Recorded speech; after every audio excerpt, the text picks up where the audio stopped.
Block shipped a workspace called Buzz. It's a place where people and AI agents sit in the same channels, with the same kind of identity and the same audit trail. It's open source under Apache 2. It's a Nostr relay written in Rust underneath, and you can run the whole thing on your own machine. Jack Dorsey announced it himself and said the point was to reduce Block's dependency on Slack and GitHub. They're already using it internally, which is the part that makes me take it seriously. The actual technical idea is simpler than the crypto framing makes it sound. Every message, every reaction, every workflow step, every review approval, and every Git event is one signed event in one log. Same shape whether a person wrote it or a process did. So the search index, the permissions, and the history all work the same way for a human and for an agent. The repo describes itself as an event log with taste and a suspicious number of Rust crates, which is honestly the most accurate line on the page. Identity is the part worth slowing down on. There's no email, no password, no account. When you open the app, you either create an identity key or paste in one you already have. That key is a Nostr key pair generated on your device and stored in your system keychain. It represents you, and it isn't owned by Buzz. There's also no recovery. If you lose it, that identity is gone, and anyone who has it can act as you. So back it up into a password manager before you do anything else. Agents get their own key, and then a second signature ties that key back to the human who authorized it. Block calls this a chain of custody. The design choice I like is that authorization doesn't erase authorship. The agent is still the author of what it did, and the credential just proves who allowed it and under what conditions. On the Git side, they use an owner attestation tag, so agents inherit push access from their owner. Add a maintainer to the allowed list, and all their authorized agents can push. Remove that person, and every agent under them loses access instantly.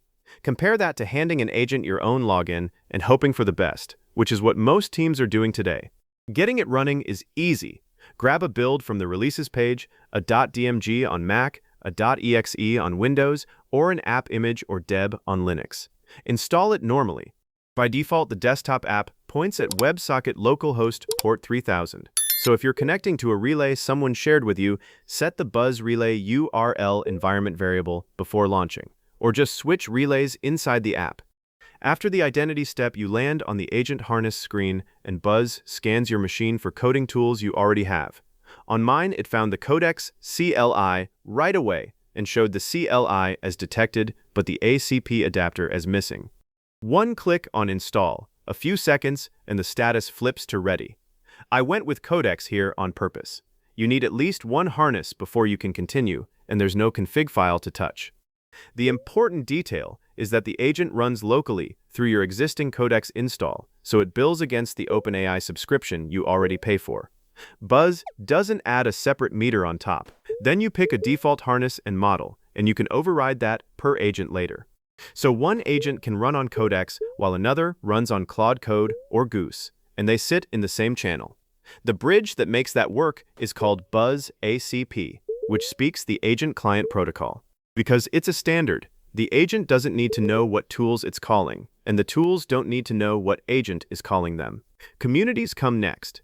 A community is the workspace, and the relay URL decides which one you get.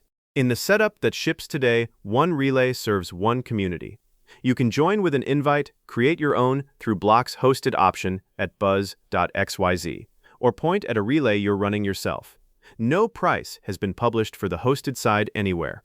The word free describes the license, not the hosting, and I'd treat those as two separate things until Block says otherwise.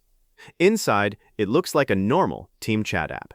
Channels, threads, direct messages, a search bar across everything, and a message box with mentions and attachments.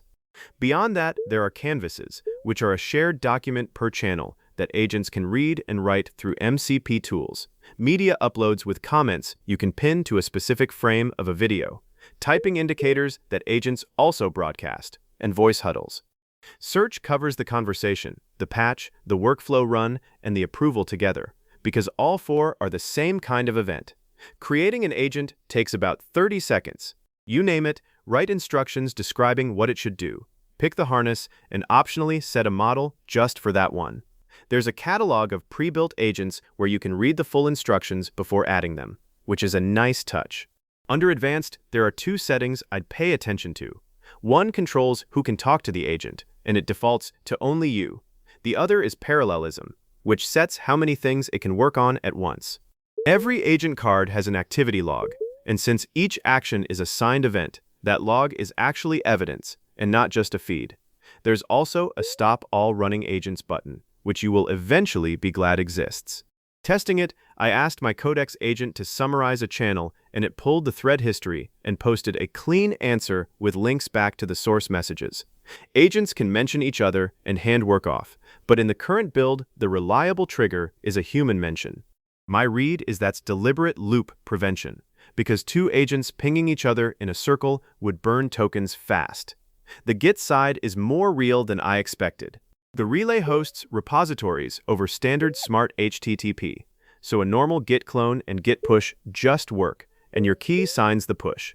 Patches land as standard NIP34 events, which means other Nostr Git clients can read your repo too. When you create a feature branch, Buzz creates a channel for it, so the patches, the CI results, the review comments, and the merge decision all end up in one room. That said, the Forge is still early, and I would not move a production repo onto it this month. Automation is handled by YAML workflows, with triggers on messages, reactions, schedules, and webhooks. Approval gates exist in the infrastructure, but the glue is still drying, in the repo's own words. Self-hosting needs Docker and Hermit, or Rust 1.88, Node 24, and PNPM 10 if you'd rather manage the toolchain yourself. You clone the repo, source the activate Hermit script, run just setup and just build once, and then just dev every day after that, which starts the relay and the desktop app together.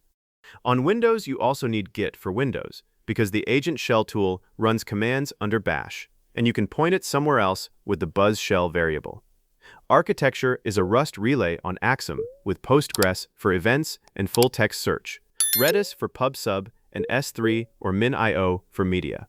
Worth noting, there's no separate search engine in the stack. Search is just Postgres, and the audit log is a hash chain. Dorsey called it decentralized, and a lot of people on Hacker News pushed back on that word, and the pushback holds up against Block's own docs.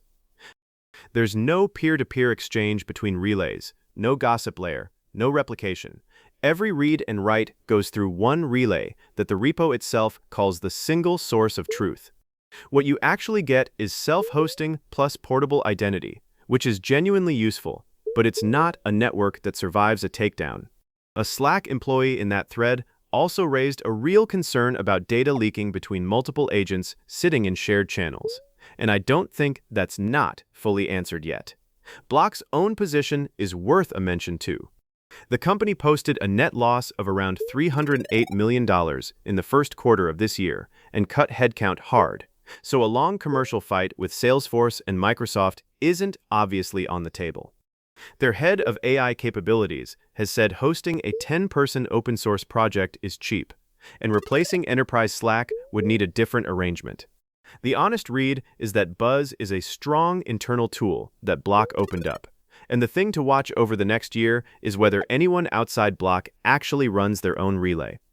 My overall take is that the identity primitive is the real contribution here. Giving an agent its own key with a revocable link back to a person solves a problem every company is about to have. And it works whether the agent is Codex, Claude Code, Goose, or something you wrote yourself. The workspace around it is early, mobile isn't ready, pricing is unknown, and the repo says it's not production ready. But the setup took me under 5 minutes and nothing broke, which is more than I can say for most 0.4 releases. Worth installing, not worth migrating your company onto yet.